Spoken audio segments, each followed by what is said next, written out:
hello everyone আজি মোৰ ভিডিওটো হৈছে হেড ওয়াশৰ ওপৰত আমি যদি শুদ্ধ পদ্ধতিৰে হেড ওয়াশ নকৰো তেনেহলে আমাৰ হেয়াৰত নানা ৰকমৰ সমস্যাৰ সৃষ্টি হ'ব পাৰে হেয়াৰ ফল হ'ব পাৰে ড্যান্ড্ৰফ হ'ব পাৰে বহুত মোৰ ওচৰত এনেকুৱা ধৰণৰ ক্লায়েন্ট আহে যে তেওঁলোকে কয় আমি আগদিনাখন ইমান ধুনিয়াকে শ্যাম্পু কৰি হেয়াৰ ওয়াশ কৰিছো পিছদিনাখন আমাৰ হেয়াৰবোৰ পুৰা অইলি হৈ যায় সো আপোনালোকক মই আজি দেখাম যে হেয়াৰ ওয়াশটো কেনেদৰে শুদ্ধ পদ্ধতিৰে কৰিব পাৰি যি সকলে জানে যে হেয়াৰ ওয়াশ কেনেদৰে কৰিব লাগে তেওঁলোকৰ বাবে এই ভিডিওটো নহয় আৰু যি সকলে নাজানে তেওঁলোকৰ বাবে মই এই ভিডিওটো প্ৰস্তুত কৰিছো তো চাই থাকক আপোনালোকে কেনেদৰে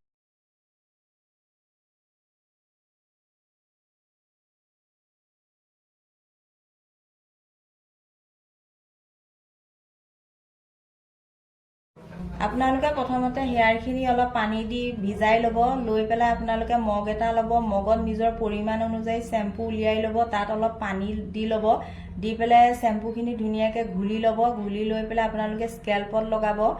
স্কেল্পত লগাই আপোনালোকে লাহে লাহে 3-4 মিনিটমান মাসাজ কৰিব যাতে আমাৰ চুলিত যিবিলাক লেতেৰা ধুলিবালি লাগি থাকে সকলোবোৰ ওলাই যায় তাৰ শ্যাম্পুটো হৈছে এটা স্কেল্প প্ৰডাক্ট